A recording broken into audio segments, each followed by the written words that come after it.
재작년이 됐습니다만 재작년 1월에 첫 예배를 드리면서 첫 예배를 드리면서 제가 솔직히 그때는 그런 마음 가졌어요. 아유, 우간다에 나간 우리 구영삼 선교사님, 이 파송교회가 없이 나갔는데 우리가 파송교회 하자. 그래서 시작한 거 아닙니까?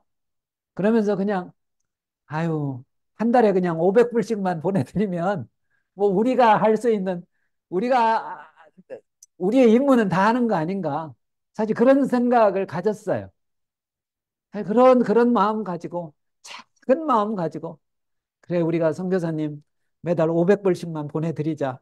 가만히 생각하니까 뭐 1년에 1,000만 원 예산도 안 돼요. 1,000만 원도 안 돼. 그런데 지난해도 그렇고 우리 결산을 해보니까 이제 2023년 다음 주에 우리가 결산 보고를 해드리겠습니다만 오늘 집사님이 아무튼 시간이 나니까 딱 결산을 다 하셨어요. 그래서 제가 대충 보니까 야, 2023년 동안 우리 샬롬 선교교회에 하나님께서 부어주신 은혜가 4천만 원이 넘어요. 딱 4천이 넘어요. 사실 4천이 안 될 뻔했는데 저녁 때 한 분이 또 헌금을 해주셨어요. 그래가지고 자, 참 기가 막혀요. 기가 막혀. 그래서 제가 오늘도 그런 생각이 들었습니다. 그래, 하나님께서는 우리가 기도하는 것 이상으로, 우리가 계획하는 것 이상으로, 하나님께서는 넘치게 해주시는 분이구나. 여러분, 2024년 한 해도 오늘 우리가 기도하고 계획하는 것에 넘치도록 하나님께서 채워주실 줄로 믿습니다. 우리가 이제 내년에 또 이런 고백을 할 수 있기를 바랍니다. 자, 이제 중요한 말씀이 4장 1절에서부터 또 시작이 됩니다. 4장 1절. 그러므로 주 안에서 갇힌 내가 너희를 권하는 너희가 부르심을 받은 일에 합당하게 행하여 라고 합니다. 부르심에 받은 일에 합당하게 행하라. 그럼 여러분 우리는 이방인들입니다. 여러분 우리 대한민국 사람들은 다 이방인이에요. 아니 나는 유대인이다라고 생각하고 뭐 그렇게 이야기하는 사람이 있으면 이건 이상한 거예요. 여러분 우리는요 이방인 중에도 정말 멀리 떨어진 이스라엘에서 멀리 떨어진 완전한 이방인들이에요. 근데 하나님께서 참 어떻게 하나님께서 우리를 택하시고 부르시고 또 우리에게 예수 그리스도의 이 복음을 듣게 하시고 우리를 이제 하나님의 자녀 삼으시고 뿐만 아니라 이제는 우리를 일꾼으로 삼으셨습니다. 일꾼으로 삼으셔서 이제는 다른 이방 민족들에게 아직도 예수님의 이름을 들어보지 못한 민족들에게 복음을 전하는 민족으로 삼아 주셨습니다.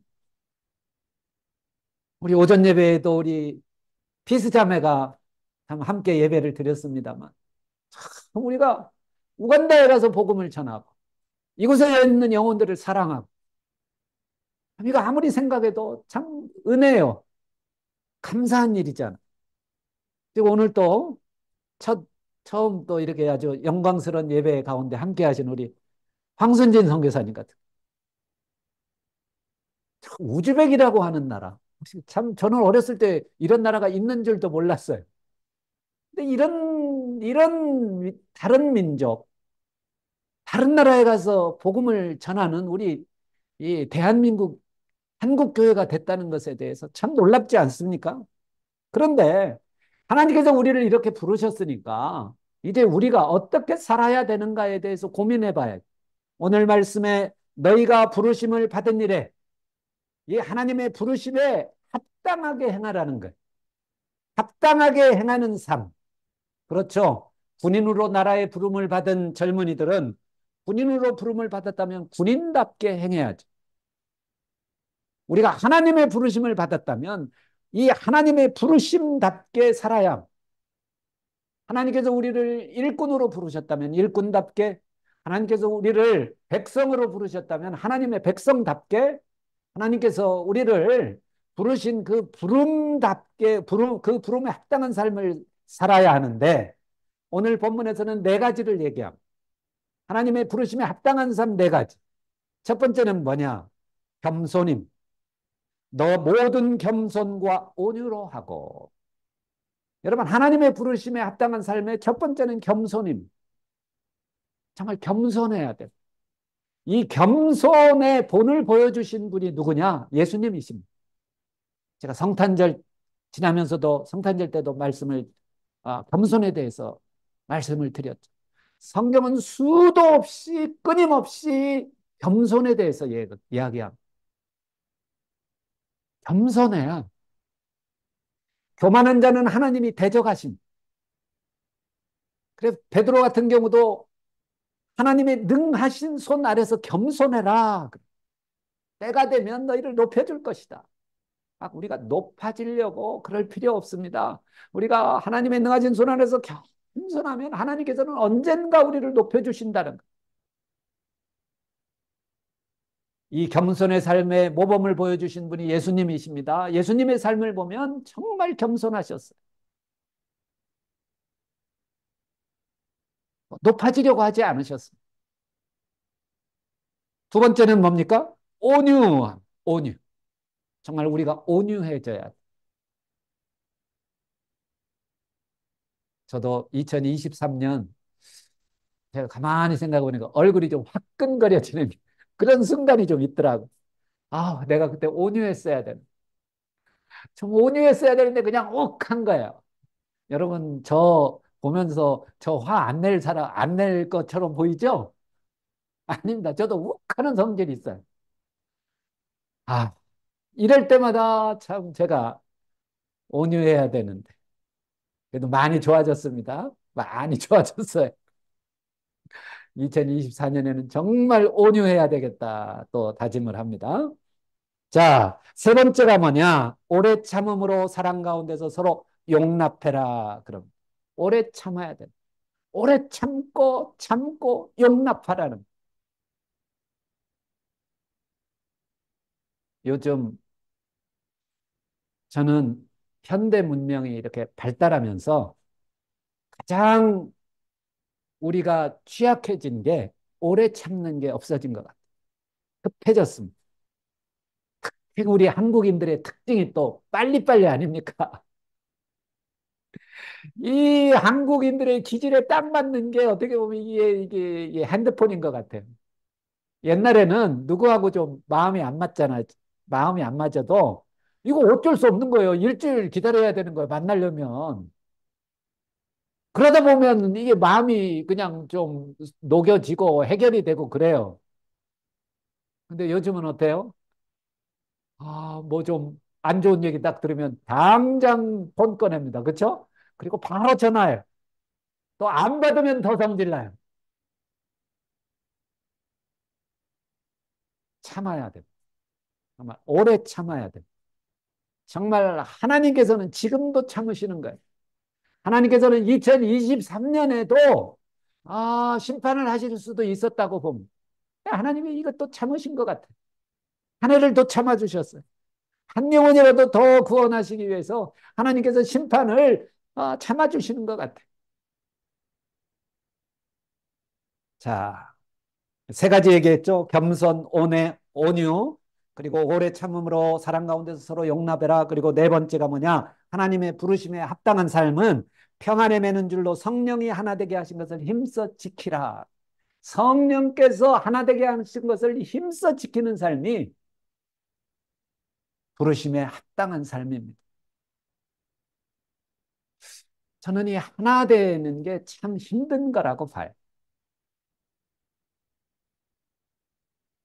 그래서 성령께서 하나 되게 하시는 거예요. 쉬운 일이라면 성령께서 굳이 그렇게 하나 되게 하시지 않아도 되죠. 그러나 이게 너무 어려운 거기 때문에 성령께서 하나 되게 하시는 거라고 봅니다. 성령께서 하나 되게 하신 것을 어떻게 하라고? 힘써 지키라고 합니다. 힘써 지켜야 돼.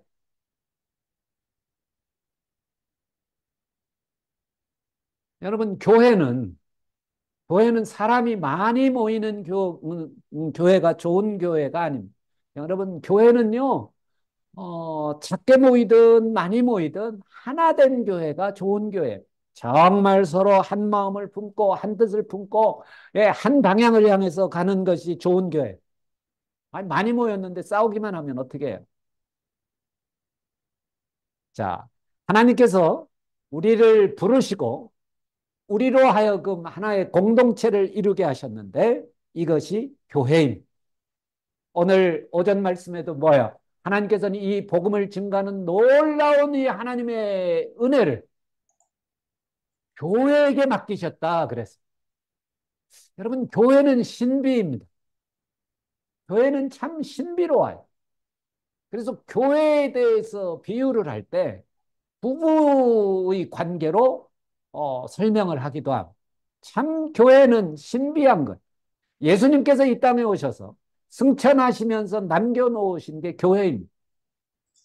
교회로 하여금 이제 우리 예수님께서 이 땅에 오셔서 행하시고자 했던 그 구원의 역사를 교회들로 하여금 감당하게 하신 거예요. 그런데 우리를 교회로 부르셨는데 하나님께서 이 교회는요, 서로 각기 다른 사람들이 그 다른 직분과 다른 은사를 가지고 서로 밀접하게 연결이 되어서 서로 도우며 연합하여 하나 되어서 주님의 뜻을 이루도록 하셨습니다. 그런데 자, 오늘 말씀 가운데 아, 한번 봅시다. 11절에 한번 봅시다. 11절. 그가 어떤 사람은 사도로, 어떤 사람은 선지자로, 어떤 사람은 복음 전하는 자로, 어떤 사람은 목사와 교사로 삼으셨다. 그럼 이것을 흔히 이제 뭐 오중직이라고 얘기하는데, 근데 제가 좀 아쉬운 거는 오늘날 교회들이 특히 우리 한국교회 장로교가 이런 이 직분에 대해서 좀 역할 분담이 분명하게 잘 되어 있지 않습니다. 너무 제가 볼 때는 제가 목사입니다만 목사 중심의 교회 구조가 되어 버렸어요. 그러니까 목사님이 다 결정하는 거예요. 그러다 보니까 교회가 저는 이 역동성을 많이 잃어버렸다라고 봅니다. 여러분, 교회는 철저하게 각기 다른 은사를 가진 사람들이 서로 협력하고 보완하는 관계가 되어야 여기 다섯 가지를 보면 짧게 설명을 드리면 사도가 나옵니다. 사도는 뭐죠? 사도에 대한 견해는 사실 좀 충돌이 있습니다. 요즘에 어떤 사람 명함을 딱 받아보니까 명함에다가 자기 명함에다가요 사도라고 쓴 사람이 자기를 사도라고 그래. 그러나 이 전통적으로 이 사도에 대해서는 예수님으로부터 직접 가르침을 받은 열두 제자를 사도라고 합니다. 그러나 이제 바울 같은 경우도 사도라고 하지요. 또 사도행전에서 바나바를 부를 때, 표현할 때 사도라고 표현을 하기도 합니다. 그러니까 오늘날에 사도가 있다라고 하는 것에 대해서는 우리 대부분 반대를 하죠. 그러나 제가 볼 때는 오늘날에도 사도라고 하는 직을 이야기하기는 좀 그렇지만 사도적인 기능을 가진 사람들은 사실은 있습니다. 이런 사도적인 기능, 사도적인 그런 은사를 가진 사람들은 한 곳에 머무르지를 않죠. 여러 곳을 돌아다니죠. 교회도 그냥 뭐 한 군데만 개척하는 게 아니에요. 교회도 여러 개를 개척을 하고. 이런 사도적인 기능을 가진 분들이 사실 지금 이 시대에도 있는 것은 사실입니다. 그러나 이제 잘못하면 내가 사도다 하면 잘못하면 이거 욕 먹습니다. 어떤 사람은 뭐예요? 하나님께서 교회에 직분을 주셨는데 은사를 주셨는데 어떤 사람은 사도적인 기능으로 어떤 사람은 선지자. 여러분 선지자는 어떤 역할을 하는 사람입니까? 선지자는 예언하는 자예요. 저는 오늘날에도 선지자적인 기능을 가진 사람들이 있다라고 봅니다. 그래서 저는 이제 우리 2월 달부터 한 달에 한 번씩 성령의 날을 좀 온전하게 할 생각입니다.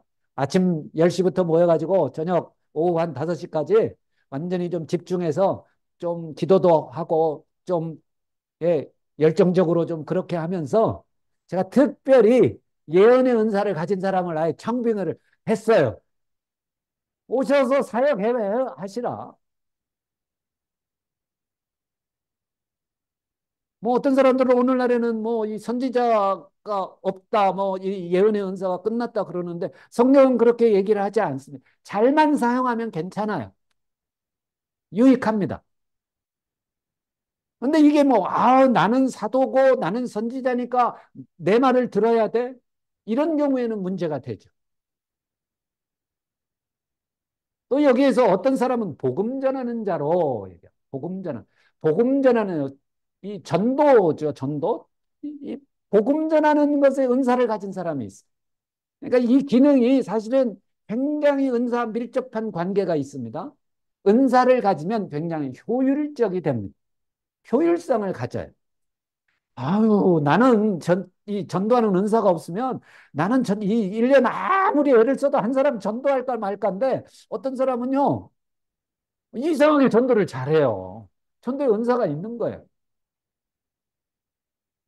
제가 지금도 연락을 하는 분이 계신데, 연락을 하는 분이 있는데, 제가 이제 문정동에서 좋은 교회를 개척하고 이제 거기서 목회를 할 텐데, 그 동네에 미용실을 하던 분이 있었어요.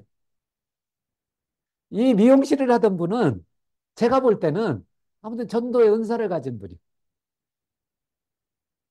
아무튼 이분하고 이렇게 이제 교제를 하게 된다. 이분은 이제 사람들 머리 만져주면서 전도하는 거예요. 그래가지고 이분이 얘기하더라고요. 본인이 보통 우리 그 코로나 이전에는 이분이 1년에 성당 데리고 가서 세례까지, 영세까지 받게 하는 사람이 1년에 평균 10명이라고 그러더라고요. 근데 이제 감사한 거는 그렇게 전도를 하다가, 나는 성당보다는 나는 그냥 개신교 가고 싶다고 이런 사람들이 있잖아요. 그러면 이제 저한테 전화하는 거예요. 목사님, 빨리 오세요, 빨리 오세요. 지금 교회 갈 사람이 있어요. 이런 게 한두 번이 아니에요. 아무튼 이분이 전도를 최고 잘했어요. 제가 볼 때는 은사가 있는 거예요. 제가 2023년 금년 한 해를 생각하면서 우리 교회는, 우리 샬롬 성교교회는 좀 이렇게 은사대로 좀 이렇게 사역하는 교회가 됐으면 좋겠다.